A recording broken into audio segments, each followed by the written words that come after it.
Welcome to the Eternal ROI podcast, where we share the real stories of workplace transformation. And now, here are your hosts, Will Stewart and Chris Patton. Welcome to the Eternal ROI podcast. Good to have everyone listening and watching along as always. I'm Will Stewart, your host, joined by Chris Patton, CEO of His Way at Work. Chris, good seeing you. Good to see you too, Will. Glad to be here today. Yeah, we have a fantastic guest. Oh, man. Yeah, this is going to be fun. I mean, I think I might say that every time, but if I've said it before, I really mean it this time. You really mean it. Yeah.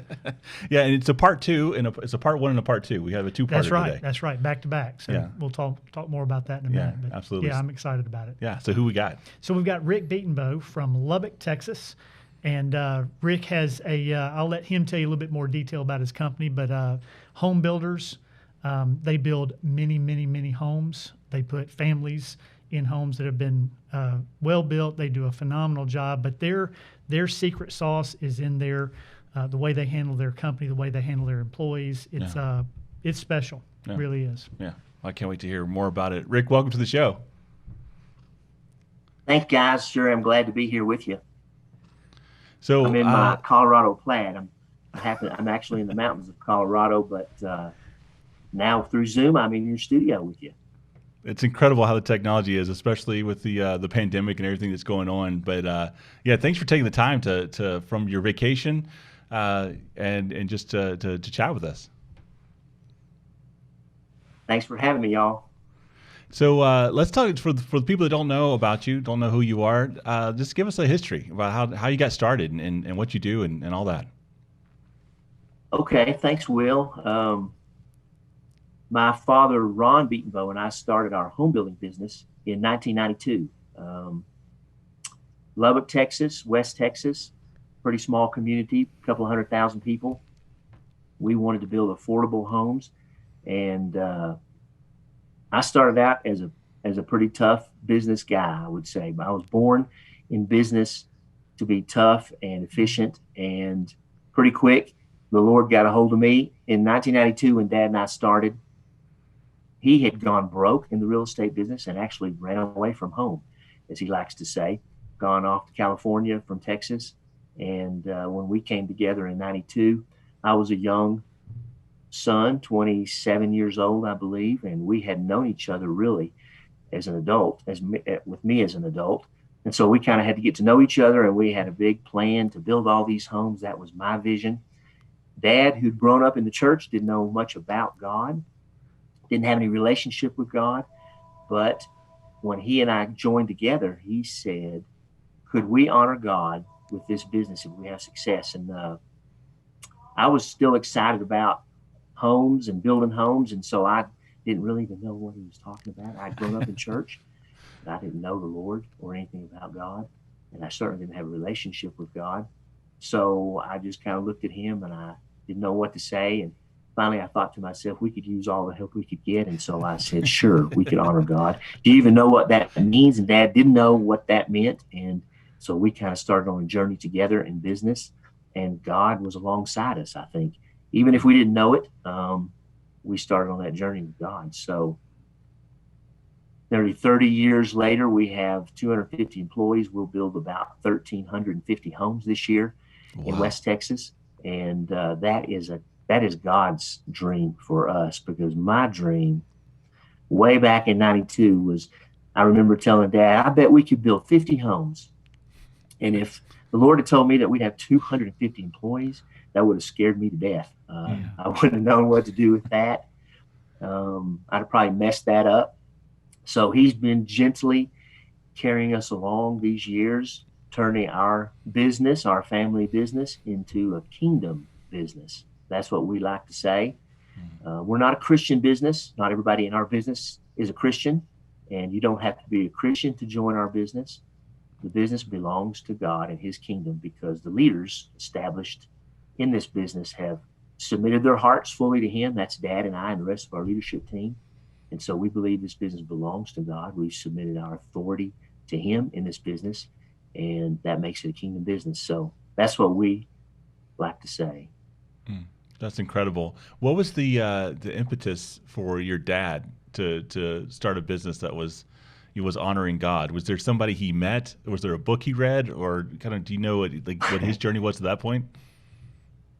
Well, as I said, he went broke in the real estate business in Texas and moved to California, and he lost everything, in fact, in his life in 1984, including my mom. Divorced my mom. My mom ran away from him, and so he left and remarried and moved to California. And while in California, he joined a church, a spirit-filled church.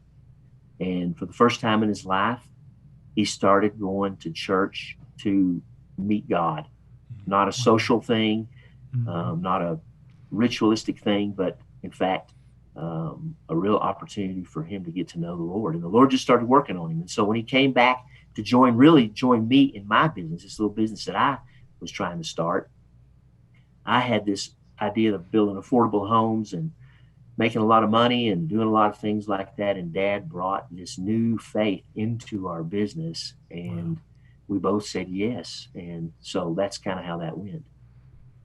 What did that look like early on when you said, yes, we want to have God part of this? What was the action? What were the steps for that?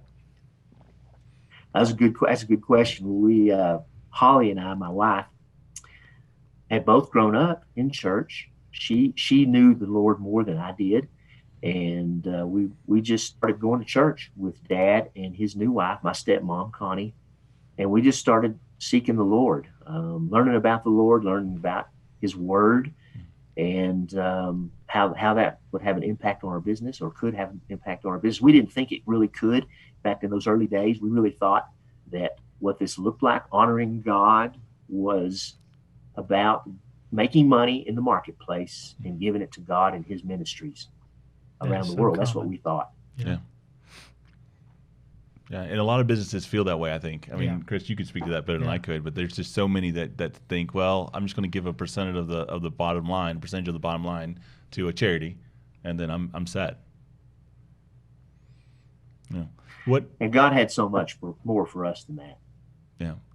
What led you to do more than that? What led you to say, okay, there's something I need to do that's more than just giving a percentage?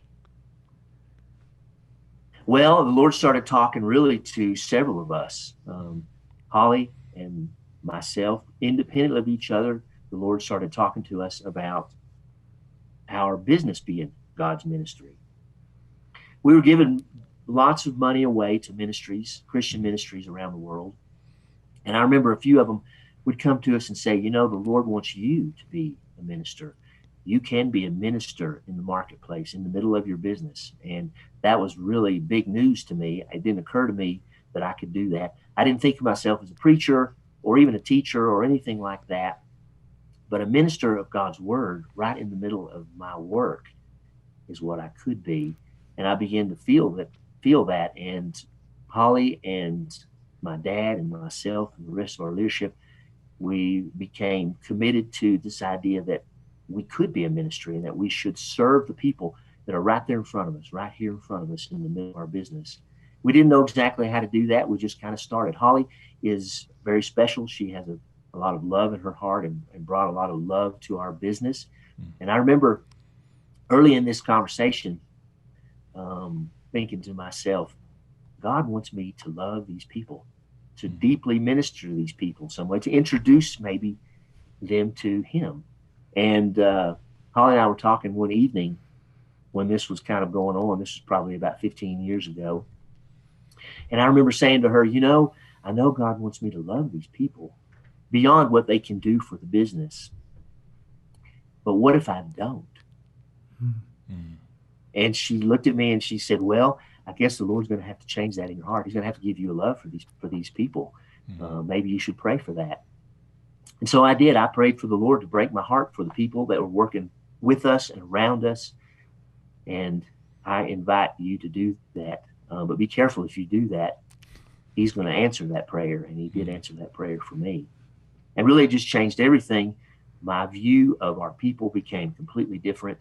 And we just began engaging deeply with our people. And they became the point of the work.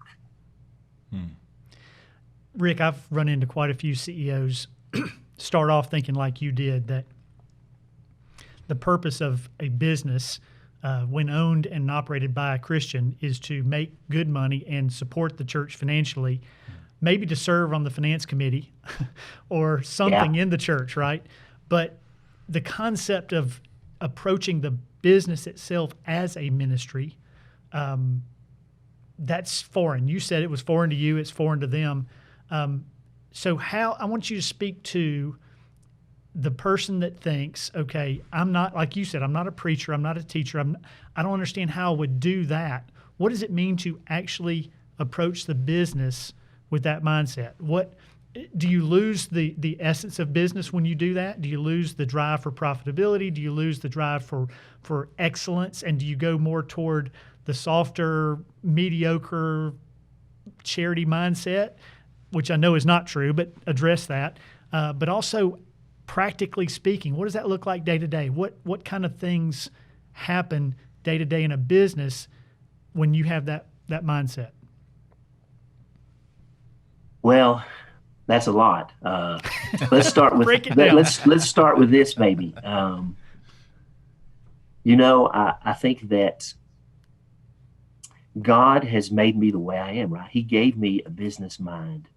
He gave me a desire to work in the marketplace. And just like he might give someone a desire to preach, or he might give a desire to someone to bake or to teach, or a doctor. All of those things are passions. And along with those passions are gifts that God has given us.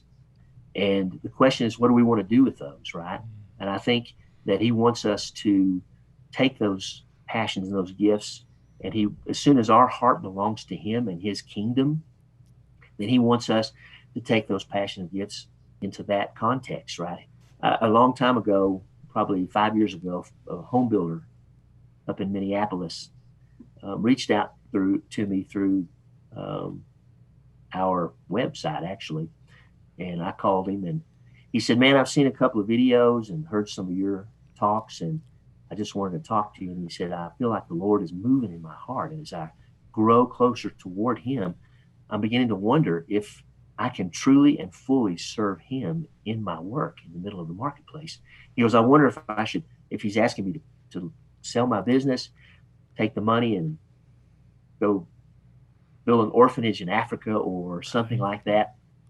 And I said, do you still feel a passion for this business that you have? And he said, yes, I do. And I said, well, then maybe he wants you, as you grow closer to him, to stay in this business, but change the way you do things. Maybe that's the change that he's talking about.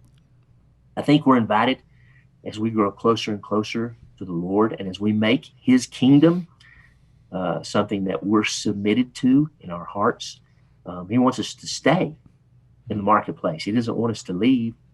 This is where the people are. They're working. They don't have to go to church, but they do have to go to work. And they're working for me and you and others. And we have an opportunity to introduce them to God, right?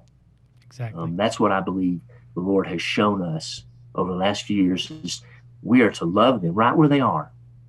We're not trying to change them into Christians. We don't think of our business as a platform for evangelism.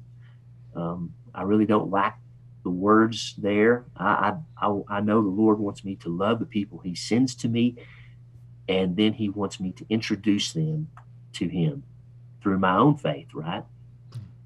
Moses said it, David said it, Solomon said it. These people are not mine, Lord, they're yours.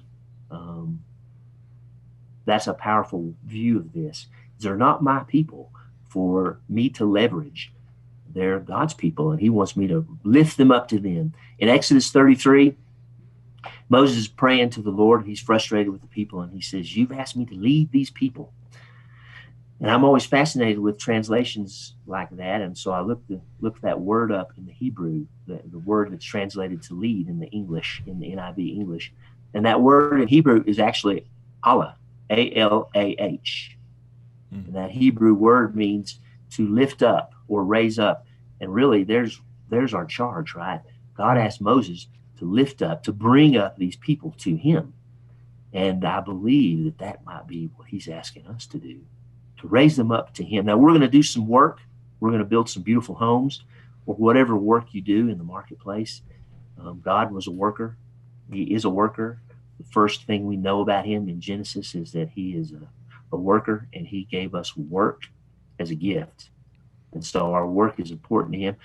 And the shift for us is to shift the purpose of that work. In the early days in our business, work was something for me that was going to bring me glory or profit or whatever I wanted, right? It was for my purposes. And as God got a hold of my heart and I submitted my life and my leadership and the business to him, he changed my priorities, right? He invited me to change my priority, but he allowed me to keep doing what I love to do, which is work in the marketplace, build homes, employ people, organize people. I love those things, and I love doing those things, and those are things that God put in me to do. But now I do them for his purposes, right? Which is still with excellence, which is still with absolutely. fantastic I mean, results, right? Yeah. I appreciate your question there, Chris. It's an important thing to understand that we are going to hold people accountable, and we are going to do our very best and give our very best. When we say light, the word light as humans, maybe we think of a incandescent light bulb if we're not very creative. Or maybe if we're a little bit creative, we see a beautiful pendant light or a chandelier. Well, when God says light, he's talking about a sunrise, a beautiful light, an amazing light. And excellence is an important part of his kingdom, and he invites us to do things with excellence. And in fact, could it be his business if it's not excellent, if there isn't accountability to excellence? Now, we do that with love. That's probably the main shift for us, right? Sure. I have to love my people deeply, and I have to want the very best thing for them. And I have to think of them as belonging to the Lord, and I want to lift them up to him. And that changes everything about how I engage with them. But accountability is still there, right? It actually raises the bar there in accountability. God removed Moses from management. He loved Moses, and he gave him a big job to do, but Moses didn't finish well, and God removed him from management. He brought him to go heaven with him. It says, he went to be in heaven with God, but he removed him from management and gave that job to someone else, to Joshua. Wow. And so we are charged in a kingdom business, in God's business, with high accountability for ourselves and for those around us, and for excellence. So it's not about doing things halfway. Now, grace and truth are important, right? Yep. That's the way we think of accountability, is grace and truth. Jesus was full of grace and truth, and grace is used first, not truth. Yeah. So that gives us an idea about how that's supposed to go, right? Yeah. So give me an example, Rick. You've got 250 employees, building 1,350 homes this year. Day to day, the construction business is not an office space. It's not calm and well defined in a certain area. It's not easy to do what you guys do and do it in love and do it with some of these softer terms we might use that sound churchy. You've got some real hard guys that are out there putting up walls and doing concrete and doing some tough stuff, which brings along with it some challenges.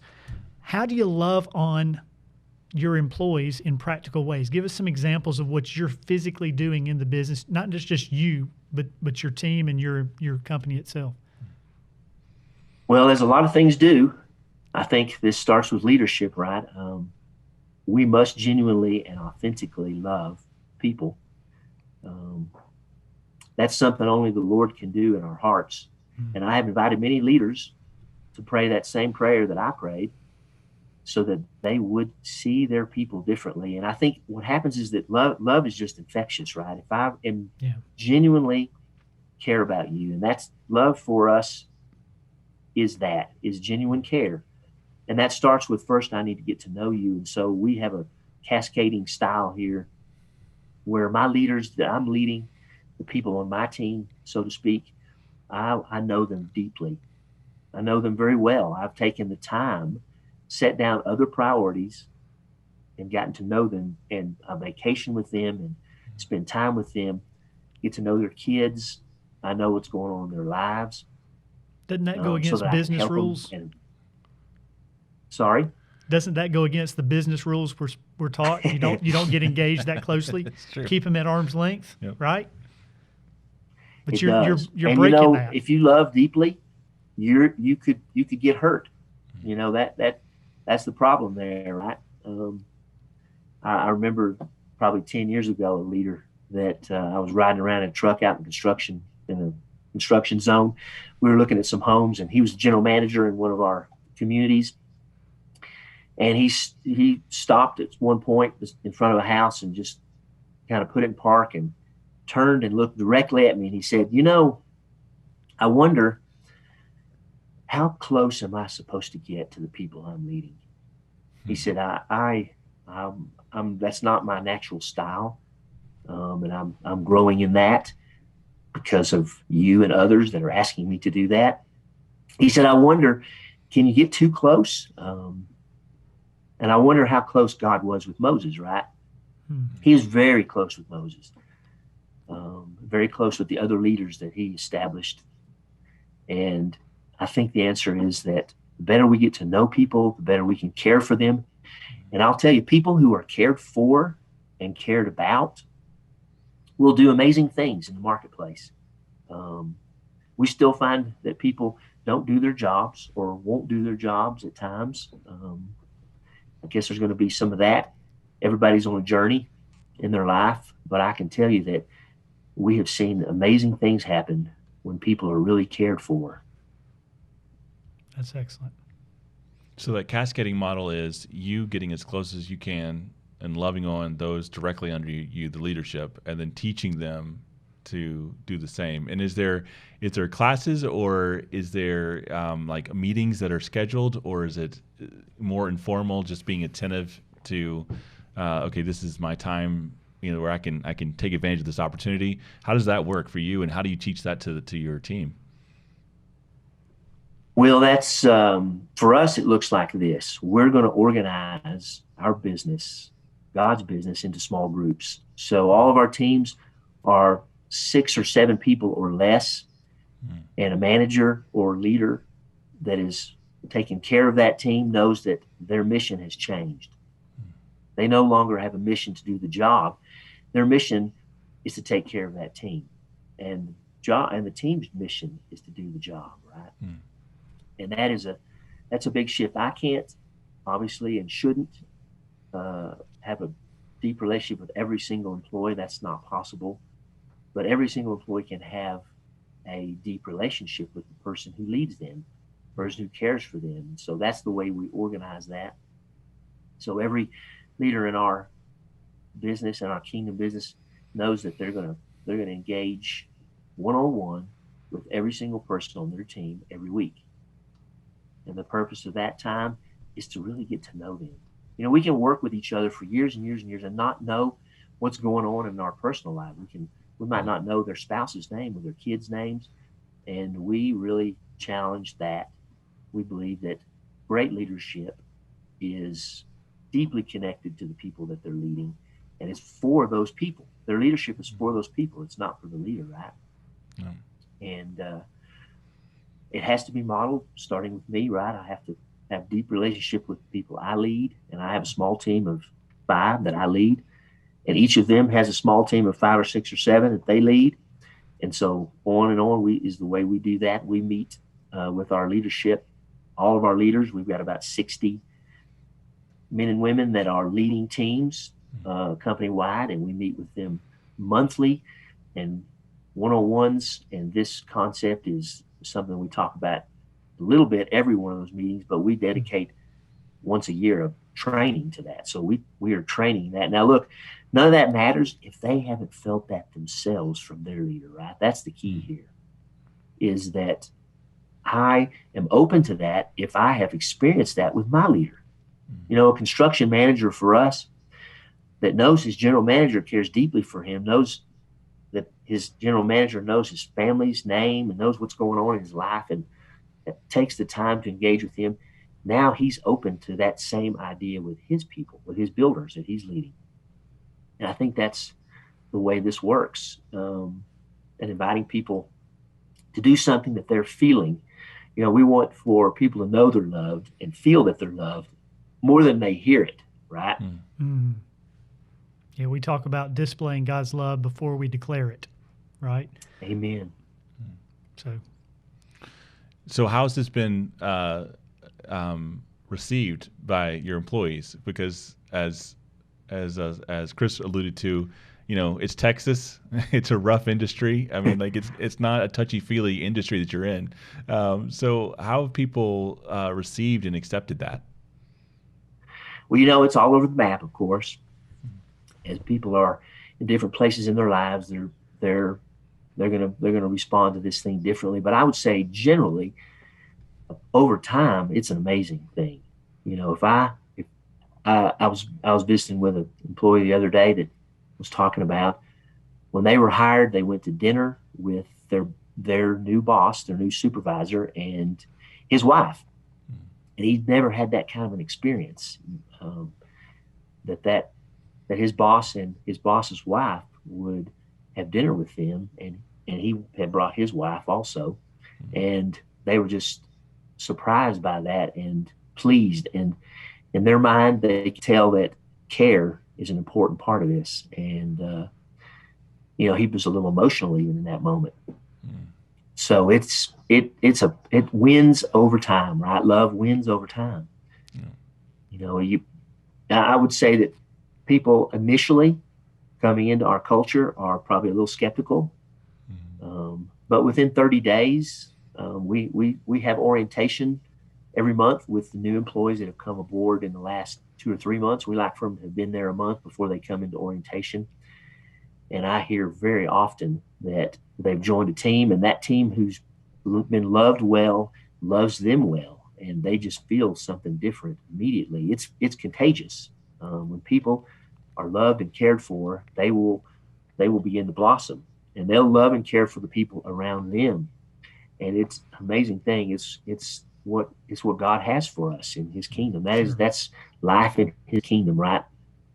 Seek first the kingdom and its righteousness, and everything else will be added. This is about making God and His kingdom the highest priority, and His righteousness. We like to think of His righteousness as His order, bringing His order into the things that we are charged with, right?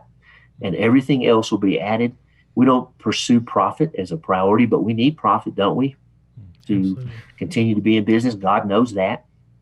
And so we give the highest priority to His purposes, and then He gives us all the profit that we need. That's what we found. I think a key that you mentioned earlier, Rick, almost at the very beginning, is this broken heart and love for the people that you lead, right? Because what happens is if a leader, a Christian leader who's really truly called and knows that they are called to do business God's way, but haven't yet come to the point of the broken heart for the people, might make decisions when squeezed that are business-focused decisions, profit-focused decisions, even though it's not what they necessarily want to do, but when the pressure hits, when a crisis hits, when some outside pressure exerts on the business, if the heart's not broken for the people, then they're going to revert back to what's common sense in the business decision. Whereas when that leader has his or her heart broken for the people that they lead, they actually, as it says in Scripture, they really love those people. Then when that pressure hits, the decisions sometimes will look like you're a little off your rocker. They may look like they're anti-business. In fact, my dad used to tell me, now this is years back when I was in the car business, but he would say the toughest guy to compete with in business is the one that's going out of business and doesn't know it. And you think about that. Yep. That guy is making reckless decisions that are putting his or her business at risk and doesn't realize it. And so the parallel here to me is when our heart is broken for the people that work with us, we will likely make decisions that make it look like we're reckless and going out of business and don't know it because they don't follow traditional business decisions. I'm sure you guys have run into some of that here and there. Yeah, we have. And it's even fundamentally before that, it comes down to whose business is this? Yes, great point. Is this my business? And, the Lord is okay with that. Hey, it's your business. That's great. I hope that works out for you. Good luck. I can tell you that the greatest peace that I've had over the years is as I have progressively raised the white flag of surrender, and come to the real deep and true conclusion that this business belongs to the Lord. It's not my business. That means, of course, a couple of things. I have to do the things that he asks me to do on a daily basis. And ultimately, I won't be part of this business, right? When we understand that this is God's business, then that means it'll go on with God even after me. And maybe not to my kids, but to whoever God invites me to transition the business to, his servant, right? And so that's a big and important part of this is we must truly surrender our hearts and everything that's in our lives, including the business, to God. It's his. And he would be about his people. He only made one thing in his image, right? His people. And so, like Moses, we need to be careful. We need to say, wow, Lord, these are your people. I want to be careful with them. I want to care for them deeply. I want to love them the way you love them. Right. We believe that kingdom business is primarily the highest priority of that business is to reveal God in some way, not religious, but in a relational way to the people who come near the business. In John 17:6, Jesus is praying for his disciples, not everybody, but specifically the people that God gathered around him. And the first words in that passage are, as Jesus prays to his Father at the end of his ministry, he says, I have revealed you to them. Clearly, God asked Jesus to reveal himself to the people around him. And as Moses said in Exodus, it was his job to bring the people up to God. And so we think that the highest priority of a kingdom business would be to lift people up, bring them up to God. And I think the problem with church sometimes and with traditional Christianity sometimes is that people lead with preaching and it feels like condemnation and judgment. Mm-hmm. And really we have to meet people right where they are. And where they are is they want a job. Yep. They want to come to work, make a living, provide for their family. And we can love them and care for them when they do that. And over time, our faith, which we don't hide, everybody in our business knows my Christian faith. They know that I love them, whether they believe like I believe or not. And they are under my covering. I believe that. God is covering our business. And as I've submitted my authority to him, that even if they don't believe that God is providing for us every day, they have that covering, right? Exactly. That's incredible. Well, we've got an unusual situation here in that once the three of us close out, we get the opportunity to speak to a partner of yours. And that partner happens to be your wife, Holly. And I'd like, before we bring her on in the next episode, like you just to give us a taste of what is the role, because I've run into many CEOs, many business owners, male and female, and it's not common that the husband and wife are as involved together in the business like you guys are. So I'd love to hear from your perspective. Then we'll obviously get the truth from her a little later. But from your perspective, what brought that on? How does that work from day to day?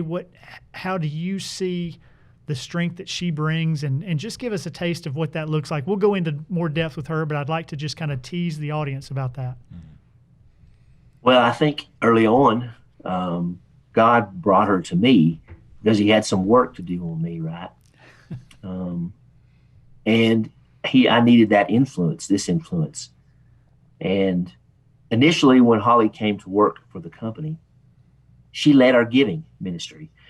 This idea that we would hunt down ministries all over the world that were engaged in God's work, ministering to people, and we would join them financially. And she led that effort early on and did so with much grace and much love, all the while bringing love and care into our business, inviting me and Dad and other leaders to care deeply for the people. And in fact, it was kind of the prelude to our ministry, right? And she joined us officially in 2004, but she was along for the 10 years before that, working on me and on our teams and leading our giving. And then she became our ministry director in 2004, actually officially in the company. And we have built some independent teams. We believe managers, leaders in our company are to take care of the people that they're leading, right? That is not a responsibility they can give away. They're supervising, and they are also responsible to take care of. Holly, early on, led a team. For lack of a better term, we call them ministry coordinators at the time. That name's changed a few times. Chaplain is probably how you would think of it. But it was a great thing for us to have people who were really focused, personality-wise, on the people in our teams everywhere. So if a general manager is leading a team of about 30 people in Midland, Texas, he's responsible for taking care of his leaders and caring for them deeply and inviting them to care for the people they were leading. But we had a ministry coordinator or a chaplain in that place that acted as a kind of a counselor or helper for that leader, focused on the people and inviting that leader to be focused on the people. And really, that's the role Holly provided in this business from the beginning with me, right? I was the first leader, and Holly was the first ministry coordinator, inviting me, saying things like, do you know how that sounded when you told them that? Or have you thought about it this way? Do you really care about that person? Do you want the best for them? Also, did you know that it's their anniversary next month, or their birthday, or they have a child graduating? Why don't we get together and celebrate that? Putting real arms and legs to the care for people, right? Let's celebrate with them everything that's going on in their lives, in their personal lives, right? Celebrate all the things that are happening in their professional lives, and together really love them well. So she was that first ministry coordinator and has trained up many ministry coordinators and leaders that are leading those teams. We still have, for about every 20 or 30 employees, we have one of those ministry coordinators. We call them connections coordinators today, but they are people of faith, and they are wired to care for people. That's their gift, right? And they organize get-togethers and just help leaders think about the people that they're leading. And so Holly did that first and the best, and has trained up a lot of people to do that now. So I'm excited for y'all to hear from her. Yeah, it's going to be exciting for us. So what is one question that you think we need to be sure to ask her about? Just in case we're not thinking correctly or we miss something, what's one question we've got to make sure to ask her so that everybody listening gets a sense of what's in her?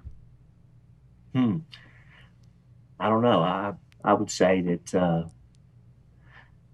has been a big job for her at times to help me love well, right?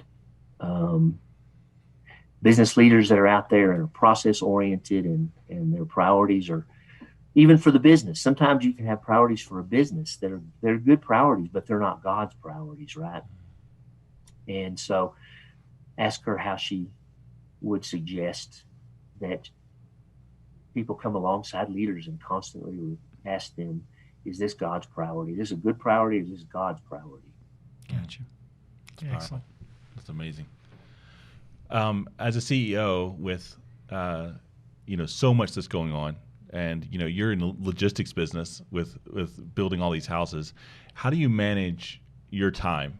That's a big one of just trying to make sure that you're able to lead and direct things appropriately. But what's kind of your time management hack, the things that you do to make sure you stay on task? Well, I think a really important one is I've got to make sure that I spend time every day, quiet time with the Lord, right? Now, I know that my business life is alongside the Lord. I don't leave him or go visit him for quiet time, but I'm alongside him all the time.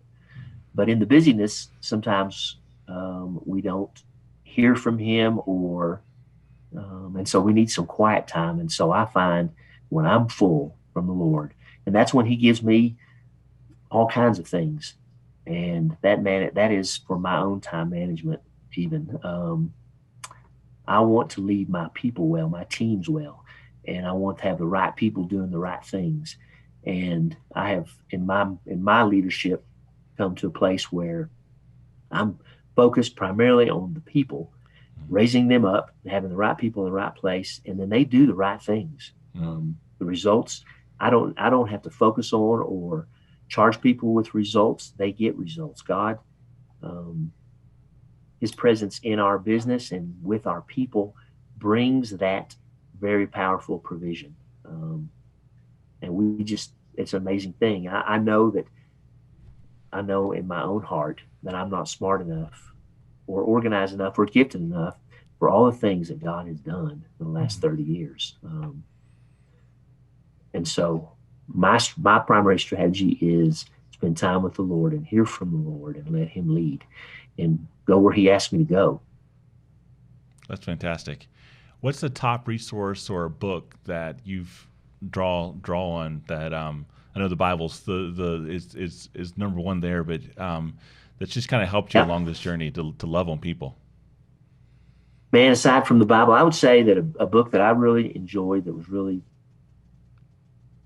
really powerful for me is a book by a man named Paul Cuny. Secret of the Kingdom Economy is the name of that book. The book it's a pretty short read, but you're not going to read it fast because it's got a lot of stuff in it. Great book by Paul Cuny. That's powerful. And as we close, this has been incredible. I really appreciate your generosity. What do you think the big takeaway should be for any CEOs or leaders that are listening to this? What do you think they should walk away from knowing? I think the biggest thing for me is a reminder that I am constantly transitioning from leadership to spiritual leadership, right? That's the big thing that we're all, and maybe in fact specifically that all leadership is spiritual. That is, it's being led by some kind of spirit. And so the question for all of us is what spirit is leading us? And if we're going to lead a kingdom business, we're going to lead God's business, then we need to be led by God and his spirit and his spirit alone. And so greed, just all the things that are evil spirits that could lead us as we lead, we got to cast those off, and we got to constantly ask the Lord to lead us. Lord, what would you have me do? That's the most important thing, because I think we can get into religious or rituals, and we think this is what God would have us do. This seems like the right thing, but the Lord wants us to ask him for everything. Yeah, that's good. That's so good. Yeah, and what you said about loving people outside of what they can do for the company is so well put. That's good. That's what I'm carrying away with me from this conversation. So I appreciate your generosity. Thank you for taking the time to chat with us. It was great learning more about you, about what you guys do, and just your heart for the company. It comes through very clearly, and we really appreciate that. Yeah, thank you, Rick, and Thanks, I appreciate you allowing allowing Holly to come on next. It's going to be an exciting episode next as well. So that's right. Looking forward to that. Yeah. And thank you everyone who's watched and listened along. We really appreciate you all, and hope this has been an encouragement and just an inspiration for you. There's a lot of resources out there to tap into, so make sure you check out the the book that Rick referenced and all these other CEOs that we've been talking to. But be sure to stay tuned for part 2. We'll have a second episode that's following this one where we talk to Holly as well. So thanks again for everybody for listening. And if you have any questions or you want to learn more about maybe how to grow your business God's way, reach out to the people at His Way at Work. Just go to hwaw.com.